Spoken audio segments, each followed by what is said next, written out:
मोक्षमार्गस्य नेतारं भेत्तारं कर्मभूभृतां ज्ञातारं विश्वतत्त्वानां वन्दे तद्गुणलब्धये लक्ष्मीनिवासनिलयं विलीनविलयं निधाय हृदि वीरम् आत्मानुशासनमहं वक्षे मोक्षाय भव्यानाम्। अंतिम शासन नायक 1008 भगवान महावीर स्वामी की जय। द्वादशांग श्रुतदेवी की जय। स्वाध्याय कक्ष संपेपर्यंत आपणा सर्वांना चतुर्विध आहाराचा त्याग राहणार आहे। आत्मानुशासन हा ग्रंथ आपण बघतो आहे, जो गुणधर आचार्यांनी गुणभद्र आचार्यांनी रचलेला आहे आणि यावर प्रभाचंद्र आचार्यांची संस्कृत टीका आहे आणि पंडित टोडरमलजी यांची ढुंढारी भाषेमधील टीका पण आहे, जी आता हिंदीमध्ये रूपांतरित झालेली आहे। तर अशा प्रकारचा हा अत्यंत मोहनीय असा ग्रंथ आम्ही अभ्यास याचा करतो आहे। आणि काल आपण बघितलं की वक्ता कसा असायला पाहिजे, वक्त्याचे अनेक गुण सांगितले। वक्ता हा उत्कृष्ट वक्ता, तर तीर्थंकर भगवान हे उत्कृष्ट वक्ते म्हटल्या जातात। ते अर्थ करते आहे, पूर्ण आगमाचं ज्ञान त्यांच्या जीवनात असतं, कारण त्यांना केवल ज्ञानाची प्राप्ती आहे। त्यानंतर गणधर देव, ज्यांना 11 अंग आणि 14 पूर्वाचं परोक्ष ज्ञान आहे, अजून केवल ज्ञानाची त्यांना प्राप्ती व्हायची आहे, परंतु मनपर्यय ज्ञान आणि त्यामध्ये देखील विपुलमती मनपर्यय ज्ञानाचे ते धारी असतात आणि त्यानंतर ते द्रव्यश्रुताचे कर्ते म्हटल्या जातात। त्यानंतर आचार्य परंपरा ही आमच्यापर्यंत येऊन पोचली आणि तेच खरे आचार्य हे वक्ता म्हणून सर्वतः मान्य आहे। वक्त्याचे गुण सांगितल्यानंतर श्रोता कसा असला पाहिजे, श्रोत्याचे गुण सांगत आहे की पहिल्यांदा तर श्रोता हा भव्य असला पाहिजे, म्हणजे त्याच्या अंतःकरणात रत्नत्रय प्रगट होण्याची योग्यता असायला पाहिजे। आणि भव्य आहे की नाही हे कसं ठरवायचं, तर त्यासाठी पंचविंशतिकामध्ये एक गाथा दिलेली आहे की जर तो प्रीतिचित्तेन येन वार्तापि श्रुता निश्चितम स भवेद भव्य भावी निर्वाण भाजनम। तो निश्चितपणे भव्य म्हटला गेला पाहिजे। ज्याला तत्वाची रुची आहे, तत्व ऐकावं असं वाटतं, तो निश्चितपणे भव्य आहे। भव्य सांगितल्यानंतर दुसरं विशेषण श्रोत्याचं सांगितलं की तो विचार करणारा असावा की मम किम कुशलम एति, माझं कुशल कशात आहे, आत्म्याचं हित कशात आहे, हे त्याला जाणण्याची उत्सुकता हवी। जोपर्यंत तो शरीरामध्ये सुषुप्त राहील तोपर्यंत तो आत्मतत्वात जागरती, आणि जेव्हा आत्मतत्वामध्ये हा सुषुप्त आहे तेव्हा हा देहाप्रती जागृत असतो। म्हणून देहाप्रती जी व्यक्ती सजग आहे ती व्यक्ती अजूनही स्वतःचं कुशल इच्छित नाही। दुसरं विशेषण तिसरं सांगितलं की दुःखात भृशम भीतवान, दुःखाची त्याला भीती वाटायला पाहिजे। संसारामधल्या या सांसारिक गोष्टी बघितल्यानंतर हे सांसारिक दुःख हे माझ्या जीवनात नको आहे। सुखही असेल तरी त्यांनी दुःखच तो मानतो आहे, कारण सुख जे आहे, सांसारिक सुख जे आहे, हे अत्यंत मधुर जरी वाटत असलं तरीही कटू विषफलाप्रमाणे आहे। म्हणून हा दुःखापासून अत्यंत भयभीत आहे। सौख्याची अभिलाषा आहे आणि सुखाचा विचार करताना तो आत्मतत्वाचं सुख त्या ठिकाणी अभिप्रेत आहे की आत्मा, आमचा त्रिकालवर्ती आत्मा, याला पहिल्यांदा त्याला समजायला पाहिजे आणि त्याचं सुख कशात आहे हे त्यांनी जाणलं आहे। नंतर श्रवणादी बुद्धी विभव, श्रवणादी बुद्धीचं वैभव त्याच्या जीवनात असायला पाहिजे आणि श्रुत्वा विचार्य अशा प्रकारचा विचार त्याच्या अंतःकरणामध्ये उठायला हवा। नंतर शर्म करम. धर्म हे सुखकार आहे, दयामय आहे, हे युक्ती आणि आगमाच्या माध्यमातून त्याला योग्य रीतीने पटायला हवं. कधी कधी युक्ती दिल्या जाते, पण ती चुकीची दिल्या जाते. युक्ती सर्वदा अगदी स्वभावानुरूप दिली गेली असेल तर ती यथार्थ आहे. पण कधी कधी कुतर्क करून देखील आम्ही युक्ती देतो किंवा आम्ही तिथून देखील आमचं म्हणणं पुष्ट करण्यासाठी कधी कधी विपरीत पण त्या ठिकाणी तर्क देतो, अनुमान काढतो, युक्ती देतो आणि ते आगमामध्ये मान्य नाही. धर्मकथाम अशा प्रकारचा ज्यांनी जीवनामध्ये ग्रहण केलेला आहे, हा श्रुतमर्यादाधारी जीव धर्मकथा ऐकण्याचा त्या ठिकाणी पात्र आहे. आणि तो निरस्ताग्रह, त्याच्या जीवनामध्ये आग्रह मुळीच नको. त्याच्या मनाची पाटी ही नितळ पाहिजे, निर्मल पाहिजे.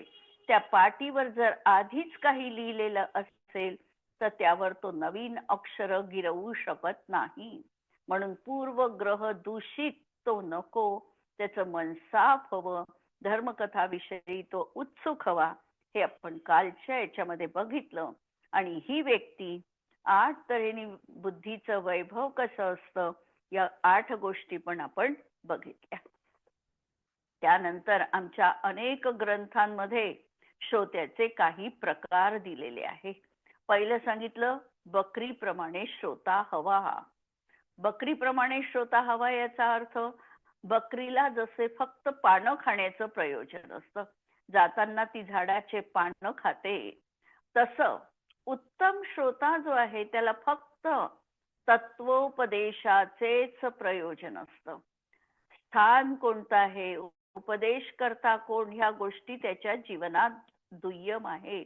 आत्म्याच्या कल्याणाची कथा तो सांगतो आहे का, एवढंच तो प्रयोजन बघतो. या कथेमधून आम्हाला तत्वाची रुची निर्माण होते का, तत्व काय आहे हे समजतं का, हे तो बघतो. अशा प्रकारे काही श्रोते असतात आणि ते चांगले श्रोते म्हटले जातात, बकरीप्रमाणे श्रोते.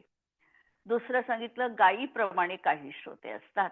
तर गाय जसं फक्त गवत खाते आणि त्याच्या बदल्यामध्ये व्यक्तीला दूध देते, तसं एखादा श्रोता असाही असतो की अगदी थोडं ऐकतो, पण थोडं ऐकल्यानंतर त्याचा महान तो उपकार समजून स्वतःचा फायदा करून घेतो. नंतर तिसरा श्रोता सांगितला हंसाप्रमाणे श्रोता.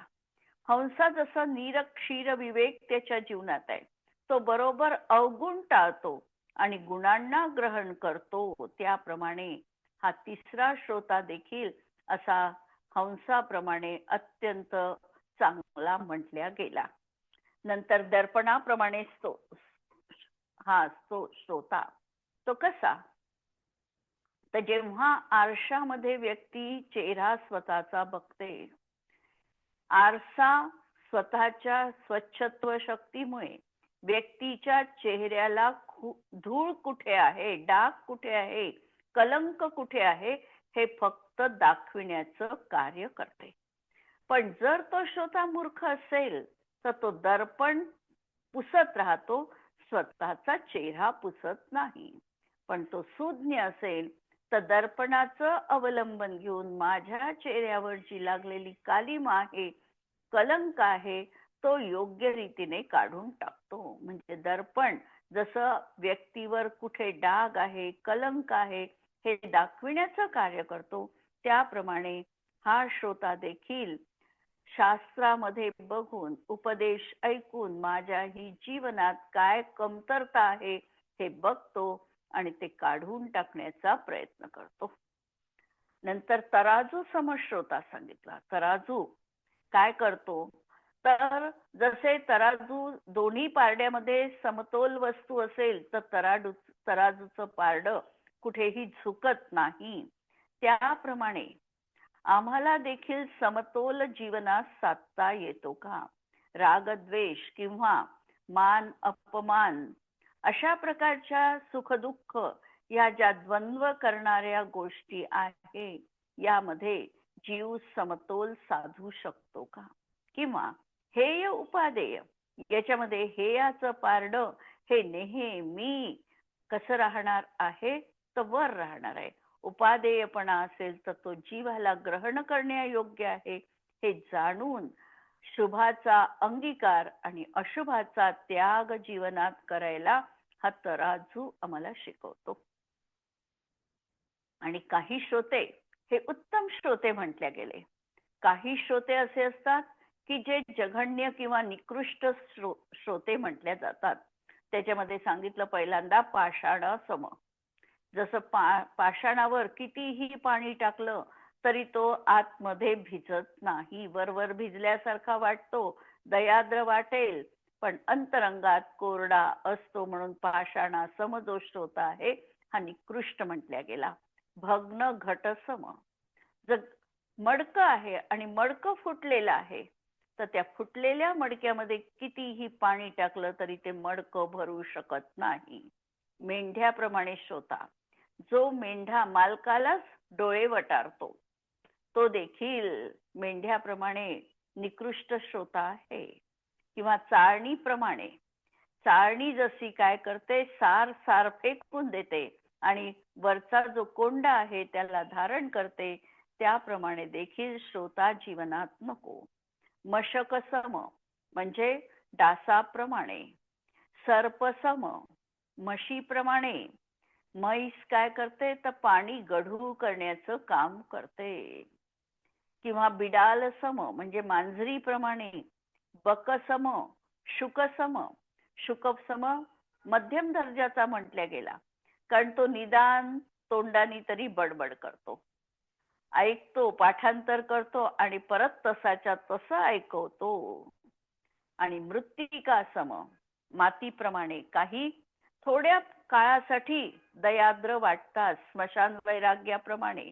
जसं स्मशानात नेताना आमच्या गप्पा वैराग्याच्या आणि तिथून बाहेर पडलं की गप्पा आमच्या सांसारिक क्रियेच्या, तसा थोडा काळ आद्र झाल्यासारखा वाटतो, पण परत पाणी नंतर विरून गेल्यानंतर परत माती जशी कडकच बनते त्याप्रमाणे हे श्रोते. तर असे वेगवेगळे हे श्रोत्यांचे प्रकार सांगितलेले आहे.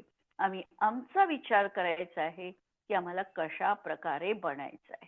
आज तागायत पर्यंत आम्ही असा हंसाप्रमाणे निरक्षीर विवेक करून गायीप्रमाणे आम्ही असे श्रोते कधी बनलो नाही. आम्ही देशनात अनेक वेळा ऐकली, परंतु ती अंतरंगामध्ये आम्ही धारण केली नाही. आणि म्हणून आम्हाला आता अंतःकरणामध्ये धारण करण्यायोग्य अशा प्रकारे आमचं हे श्रवण आहे, ही शुश्रूषा आहे, ही आम्हाला इहापर्यंत पोचवायची असणार आहे. अशा प्रकारे हा श्लोक आपण बघितला. आणि यानंतर आता सांगतात की एवं विधा शिष्य, जशा प्रकारचा शिष्य आहे तर गुरु उपदेशात, गुरुच्या उपदेशामुळे सुखार्थितया, जो सुखाचा अभिलाषी आहे त्यांनी धर्मोपार्जन एव प्रवर्तता, त्यांनी धर्म उपदेशासाठी, धर्म उपार्जन करण्यासाठी जीवनात प्रवृत्त व्हायला हवं. कारण धर्मच आम्हाला सर्व सुखाला प्राप्त करून देणारा आहे. या कारिकेला आचार्य या ठिकाणी सांगतात आहे की तू धर्माचरणाची प्रेरणा घे. धर्माचरण तुझ्या जीवनामध्ये तू सोडू नको. 4 पुरुषार्थ आहे आणि 4 पुरुषार्थामध्ये पहिला पुरुषार्थ सांगितलेला आहे धर्म. कारण धर्म जेव्हा सुरुवात होतो जीवनामध्ये तेव्हाच खऱ्या अर्थाने आमच्या आयुष्याची सुरुवात होते. या ठिकाणी कारिका ठेवतात 8 नंबरचा श्लोक. पापात दुःखम धर्मात सुखमिति सर्वजन सुप्रसिद्धम इदम तस्मात् विहाय पापम चरतु सुखार्थी सदा धर्मम. पापात दुःखम, पंचमी ठेवली, पापामुळे दुःख आहे, आणि धर्मात सुखम, आणि धर्म जो जीवनात करेल त्याला सुख मिळणार आहे. धर्म काय? धर्माच्या अनेक व्याख्या आहे. वस्तुसहावो धम्मो, पहिली व्याख्या तर ठेवली. आम्ही चैत्य भक्तीमध्ये पण धर्माची व्याख्या बघितली. वस्तुसहावो धम्मो, वस्तूचा जो स्वभाव आहे तो धर्म आहे. किंवा रत्नकरण शावकाचार मध्ये समंतभद्र आचार्य म्हणतात की संसार दुःखतः सत्वान यो धरती उत्तमे सुखे सह धर्म हो. जो संसार दुःखापासून सोडवून जीवाला उत्तम सुखामध्ये ठेवतो त्याला धर्म म्हणायचं. किंवा धर्माची व्याख्या सांगताना सांगितली की अहिंसा संयमो तवो धम्मो. अहिंसा संयम तप म्हणजे धर्म. रत्नत्रय म्हणजे धर्म. दशलाक्षणी म्हणजे धर्म. अशा प्रकारे धर्माचे व्यावहारिक स्वरूप आणि धर्माचा निश्चयाने कथन जीवनामध्ये आम्हाला सांगितलेलं आहे. धर्म आम्हाला शिकवतो. काय शिकवतो? तर सुखदुःखामध्ये विवेक केला पाहिजे. वास्तविक सुख काय आहे याचं समीचीन ज्ञान आम्हाला धर्मामुळेच होणार आहे. धर्म आम्हाला शिकवतो की जे तू सुख मानत आहे ते वास्तविकतः तुझ्या कर्माचाच विपाक आहे. तुझा साता वेदनीयाचा उदय आहे आणि त्यामुळे तू ही जी काही सामग्री प्राप्त झाली यामध्ये तू सुखाची अनुभूती घेतो आहे. सुखाची अनुभूती करणं हे साता वेदनीय कर्माचं कार्य आहे आणि दुःखाची अनुभूती होणं हे असाता वेदनीयाचं कार्य आहे. आम्हाला साताचा उदय जसा असेल तर आम्हाला काही काळासाठी सुख वाटतं. पण हे खरं सुख आहे का? खरं सुख तर त्याला म्हणायचं की ज्या ठिकाणी बस मला हे हवं होतं यानंतर मला काहीही नको. जिथे आकुलता संपते तिथे खरं सुख आहे. आमच्या सुखानंतर आकुलता वाढते की संपते? प्रश्न आहे. विचार करायचा आहे. आम्हाला जे सुख प्राप्त झालं त्यानंतर आमची आकुलता वाढते. जैसे अनल में घी डाला. अग्नीमध्ये जर तूप टाकलं तर त्याप्रमाणे अग्नी जसा प्रज्वलित होतो त्याप्रमाणे जितक्या आम्ही इंद्रियजन्य इच्छा तृप्त करू तेवढी इंद्रियांची लालसा मागणी ही वाढतच जाणार आहे. हे सत्य आम्हाला कधी ना कधी स्वीकारावं लागणार आहे. म्हणून हे यथार्थ सुख नाही. हा काय आहे तर केवळ सुखाभास आहे. इंद्रियजन्य सुख हे कसं आहे? विजेच्या प्रकाशाप्रमाणे आहे. आकाशामध्ये एका क्षणापुरती वीज चमकली त्या प्रकाशामध्ये जर आम्ही समोरचा रस्ता साफ सुथरा आहे की नाही पाहिलं तर वीज आमच्यासाठी उपयोगी आहे. आणि आम्ही ते न बघता फक्त विजेचा प्रकाश पाहत राहिलो तर आम्हाला मार्ग त्या ठिकाणी सुगम नाही. त्याप्रमाणे इंद्रियजन्य सुख आम्हाला मिळालेलं आहे. ही सुविधा आहे. याचा उपयोग जर आम्ही आत्मकल्याणाच्या मार्गाने केला. आज इंद्रियांची निरोगता आहे. आमचे इंद्रिय परिपूर्ण आहे. अनुकूलता जीवनात आहे. याचा उपयोग आम्हाला कशासाठी करायचा? आत्मलाभासाठी करायचा. म्हणजे आम्हाला उपभोग नाही घ्यायचा. उपभोग घेणं आणि उपयोग करणं. या इंद्रियांचा आम्हाला उपयोग करून घ्यायचा आहे की आम्हाला सगळं मिळालेलं आहे. आम्ही वाचू शकतो. आमची बुद्धीची आकलन शक्ती आहे.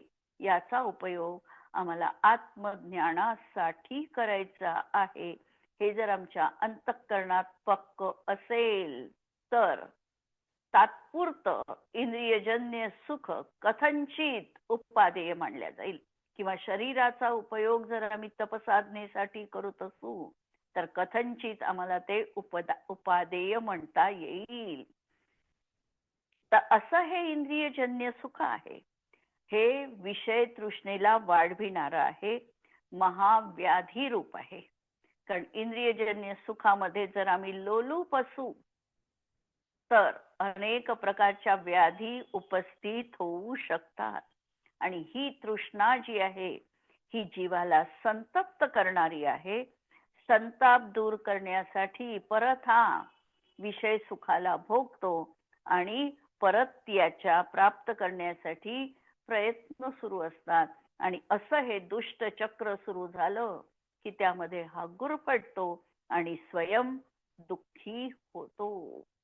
अशा प्रकारच्या या इंद्रियजन्य सुखाला जीवनात आम्हाला सोडायचं आहे. कारण धर्म आमच्या जीवनात अवतरित करायचा आहे.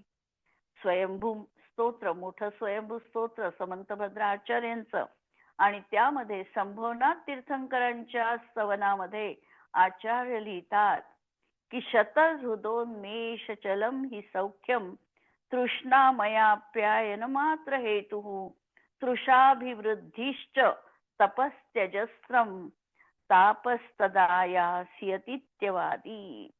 हे सुख कसं आहे, इंद्रियजन्य सुख, अशा प्रकारे शतहृदोन्मेषचलम, विजेच्या याच्याप्रमाणे हे सुख आहे, विषय तृष्णेला वाढविणार आहे, हेच याच्यामध्ये सांगितलेलं आहे. नंतर हे सुख प्रवचनसार मधली गाथा आहे. हे सुख कसं आहे तर त्यामध्ये सांगितलं सपरम बाधा सहितम विच्छिन्नम बंध कारणम विषमम जम इंदी एहि लद्धम तम सौखम दुःखमेव तथा. हे जे इंद्रियजन्य सुख आहे हे सपरम, याला काय आहे तर प्रतिपक्ष आहे. सुखानंतर दुःख असा प्रकारचा प्रतिपक्ष याच्या जीवनात राहणार आहे, म्हणून सपरम. दुसरी विशेषता ठेवली बाधा सहितम. कोणालाही निर्भय सुख मिळालं का याचाच आम्ही विचार केला तर केवळ सुख आणि सुख असं संसारात कुणाच्याही वाट्याला आलेलं नाही. हे सुख आमचं बाधा सहित आहे. अमृताप्रमाणे अनुभाग 100% अगदी माधुर्याचा असा असतच नाही. आमचं सुख जर असेल तर ते कसं आहे, दुःख मिश्रित आहे, भेसळ आहे या सुखामध्ये. आम्हाला अनुभाग मिळेल तो गूळ शर्कराप्रमाणे मिळेल, कधी कधी खडी साखरेप्रमाणे, पण अमृता समान मिळाला तरी 100% पूर्ण असं आमचं सुख नाही. म्हणून बाधा सहिदम विच्छिन्नम, हे संपणार आहे, हे निरंतर राहणार नाही. नंतर बंध कारणम, आणि सुख आम्ही भोगलं तर नक्की त्या ठिकाणी बंध होणार आहे. पहा, आम्हाला जी काही जीवनामध्ये सुविधा प्राप्त झालेली आहे, ही सुविधा तर आम्हाला मिळाली साता वेदनीयाचा आत्ता उदय सुरू आहे म्हणून. पण लक्षात घ्या, ज्या वेळेला आम्ही हे सुख भोगतो, भोगण्याची इच्छा हे काय आहे? जेव्हा भोगण्याची इच्छा होते, इच्छा झाली, इच्छा असणंच दुःख आहे. म्हणून हे सगळं कसं आहे तर बंधाला दुःख आहे, बंधाचं कारण आहे. भोगण्याची इच्छा झाली तर आपल्याला नक्की बंध होणार आहे, बंधाचं ते कारण आहे. आमच्या समोर पंचपक्वान्नांनी ताट परोसल्या गेलेला आहे, साताचा उदय आहे. पण जसं आम्ही घास खाण्याची इच्छा झाली, तृप्त करण्याचा भाव आला, दुःखाचा उदय, असाता वेदनीयाचा उदय. कारण खाण्याची इच्छा कधी होते, पाणी प्यावं कधी वाटतं, असाता कर्माच्या उदयात क्षुधा तृषा या बाधा त्रास देतात. म्हणजे जर खाण्याची इच्छा झाली तर समजायचं आमचा असाता वेदनीय कर्माचा उदय आहे. तहान लागली तर समजायचं आमचा असाता वेदनीय कर्माचा उदय आत्ता आहे. पाणी मिळालं, तृप्ती झाली, नंतर साता. भुकेची शांतता झाली, मग साता. पण खाण्याची इच्छा हीच दुःखाचं कारण आहे. आणि म्हणून बंध कारणम, हे बंधाचं कारण आहे. विषमम, विषम रूप आहे. नंतर जम इंद्रिये ही लब्धम, जे जे काही आम्हाला इंद्रियांनी प्राप्त होणारं सुख आहे, तम दुःखमेव तथा, ते नक्की समजायचं की हे जीवनात दुःखच आहे. अशा प्रकारचं आम्हाला जीवनात आता हे आचार्य प्रेरणा देतात आहे की तू या सुखाची जाती समजून घे. म्हणून तू आता धर्म साधन कर. पापात दुःखम, पापामुळे दुःख आहे, आणि धर्म जर तू जीवनात स्वीकारला तर त्यामुळे सुख मिळणार आहे. म्हणून तू हे पाप सोडून दे आणि सुखार्थी बन, धर्माचं सेवन जीवनामध्ये कर. आता पुढे सांगतात की धर्म आचरताना काय वाटतं आम्हाला, धर्म आचरण करत असताना सुखप्राप्तीसाठी धर्माचा आम्ही अंगीकार करतो, असा विचार करून काय करायला पाहिजे, तर उपदेशदाता आत्म्याचा आश्रय आप्ताचा आश्रय करावा. पहिल्यांदा तर त्यांनी आप्त कोण आहे, सुखाचा उपदेश कोण देऊ शकतं, सुख आम्हाला कोण दाखवू शकतं, ते जीवनात समजून त्याचा आश्रय करायचा आहे. कारण सुखप्राप्तीचं मूळ कारण काही असेल तर हे जिनेंद्र भगवान हे सुखप्राप्तीचं मूळ कारण आहे. आप्त हे सुखप्राप्तीचं मूळ कारण आहे. म्हणून आप्तच सुखदायक आहे. आप्त म्हणजे खरे देव, हे सुखाचं कारण आहे, सुख देणारे आहे, हे या ठिकाणी 90 नंबरच्या श्लोकामध्ये सांगतात. सर्व प्रेप्सती सत्सुखाप्तिमचिरात्, सा सर्व कर्म क्षयात्, सद्वृत्तात् सच तच्च बोधनियतम्, सोप्यागमास श्रुते, सा चाप्ता सच सर्वदोषरहितो, रागादयस्तेऽप्यतः, तं युक्ता सुविचार्य सर्वसुखदं, संतश्रयन्तु श्रिये. सर्व जीव प्रेप्स्यती, प्रेप्स्यती याचा अर्थ प्रकर्षेण वांछती, प्रकर्षाने ते इच्छा करतात. कशाची? तर सत्सुखम आप्ती, मोक्ष सुखाची किंवा खऱ्या सुखाची ते अभिलाषा करतात. ते सुख कशाने मिळणार आहे? प्रत्येकाला तर दुःख जीवनात नको आहे, खऱ्या सुखाची त्याला प्राप्ती हवी आहे. पण सुखाला कोणत्या कारणाने आम्ही मिळवू शकतो हेच त्याला माहिती नाही. म्हणून सुखप्राप्तीसाठी तो अनेक उपाय योजतो. अनादी कालापासून जीवाला सुख हवं आहे. त्या सुखप्राप्तीसाठी त्यांनी अनेक मार्ग आज तागायत पर्यंत स्वीकारले. अनेक तऱ्हेचे व्रत, तप, जप, अनुष्ठान देखील केले असेल. अनेक मार्गांनी त्यांनी जाऊन बघितलं, पण आज तागायत पर्यंत त्याला सुखाची प्राप्ती झाली नाही. या संसार रूपी रोगापासून दूर हटण्यासाठी अनेक तऱ्हेचं त्यांनी औषध घेऊन पाहिलं. म्हणजे डॉक्टर अनेक शोधले आणि औषधी पण अनेक घेतल्या. मग आचार्य आता या ठिकाणी त्याला सांगतात, तू अनेक औषधी घेतल्या परंतु तुला फायदा झाला नाही. तू डॉक्टरांच्या म्हणण्यानुसार वागला पण तुला फायदा झाला नाही. आता मी सांगतो की जो तुझा नेहमीचा डॉक्टर आहे तो सोडून दे, आणि हा जो मी सांगतो हा डॉक्टर तू जीवनात स्वीकार. हा जो रोग तुला लागलेला आहे त्यावर माझा जो काही अनुभव आहे की तो रोग याच औषधांनी आणि याच डॉक्टरनी सांगितलेल्या प्रिस्क्रिप्शननी दूर होणार आहे. म्हणून कोणता आहे तर तो सांगतात आहे सा सर्व कर्म क्षयात. तुला जर सुख हवं आहे तर ते सुख कशाने मिळणार आहे? तर कर्मक्षयात. कर्माचा जेव्हा क्षय होईल त्यावेळेला तुला सुख मिळेल. आता पहा, हे जे आम्ही म्हणतो आहे की कर्माचा क्षय झाल्यानंतर जीवाला खऱ्या सुखाची प्राप्ती होणार आहे. वास्तविकतः निश्चयने यावर काय म्हणेल?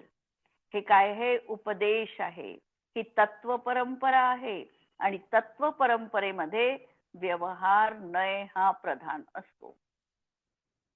पहिल्यांदा आम्हाला समजायचं आहे की हा जीव पराधीन कशामुळे आहे. कशामुळे हा जीव पराधीन आहे? हा आम्ही सांगतो की कर्मामुळे मी पराधीन आहे. मला अशा प्रकारे यांनी काही म्हटलं म्हणून मला राग आला. मला अशा गोष्टी पाहिल्या की मला चीड उत्पन्न होते. म्हणजे आम्ही आमच्या दुःखाचं कारण निरंतर दुसऱ्यांमध्ये शोधत राहतो. मी पराधीन का आहे? कर्मामुळे मी पराधीन आहे. कोणत्या कर्मामुळे? तर आम्ही सांगतो की हे 8 कर्म जे आहे ना, शरीरादी 9 कर्म आणि 8 कर्म, यामुळे हा जीव पराधीन आहे. खरा पराधीन हा कशामुळे आहे? तर हा जीव जो पराधीन आहे हा आपल्याच भाव कर्मामुळे आहे. हा आपल्याच रागद्वेषामध्ये अडकलेला आहे आणि स्वतःच तो त्याच्यामधून बाहेर पडू इच्छित नाही आणि म्हणून हा पराधीन आहे. जसं एखादी व्यक्ती खंब्याला पकडून ठेवते आणि जर ती म्हणत असेल की या खंब्यानीच मला पकडून ठेवलं, हा खंबा मला सोडत नाही, तर त्याचं म्हणणं आम्हाला हास्यास्पद वाटतं. पण आम्ही देखील जीवनात तसंच करत आहे. हे कर्म मला अशा प्रकारे या ठिकाणी पकडून ठेवत आहे. कर्मामुळे मी संसारात आहे, या शरीरामुळे मी संसारात आहे, अशा प्रकारचं आम्ही स्वतः मानतो. पण आचार्य सांगतात की तू तुझ्या भावामुळेच, तुझ्या रागद्वेषादी परिणामांमुळेच अशा प्रकारे पराधीन मानून बसला आहेस. तू त्याची एकदा ही मान्यता झुगारून दे आणि तू स्वतंत्रतेचा उद्घोष कर. तुला कुणीही बांधलेलं नाही. पण जोपर्यंत ही संयुक्त दशा आहे तोपर्यंत नक्की आम्ही म्हणणार आहोत की हा कर्मक्षयामुळे बंधनात आहे. म्हणून या कर्माचा क्षय झाला की हा जीवनात सुख प्राप्त करणार आहे. सद्वृत्तात आता कर्माचा क्षय कसा होईल? अनादिकालापासून प्रति समय हा जीव समय प्रबद्ध कर्म बांधतोच आहे. समय प्रबद्ध कर्म म्हणजे एका समयात हा अनंत कर्म परमाणूंचा पुंज बांधतो आणि हे कर्म प्रति समय आमचं 7 कर्मांमध्ये किंवा 8 कर्मामध्ये विभाजित होत राहतं. ऑटोमॅटिकली ही सगळी प्रक्रिया सुरू आहे आणि या प्रक्रियेमुळे याच्या जवळ हे कर्म आहेच, अनादिकालापासून आहे. प्रति समय निघत पण आहे, पण निघत आहे आणि येत आहे. त्याच्यामुळे हे 1.5 गुणहानी रूपात याच्याजवळ सदैव विद्यमान आहे आणि त्यामुळे हा संसारामध्ये अडकलेला आहे. मग आता संसारातून सुटण्याचा मार्ग कोणता? तर सद्वृत्तात चारित्र्यामुळे हा सुटणार आहे. पण यावर आपण उद्याला चर्चा करू की कशा रीतीने याला सुटायचं आहे आणि सुटणार आहे. जिनवाणी के ज्ञान ते तुझे लोकालोक, तो जिनवाणी मस्तक नमो सदा देत हूँ घो. नमो अरिहंताणम नमो सिद्धाणम नमो आयर्याणम नमो वच्छायाणम नमो लोए सव्वसाहुणम. सर्वांना जय जिनेंद्र.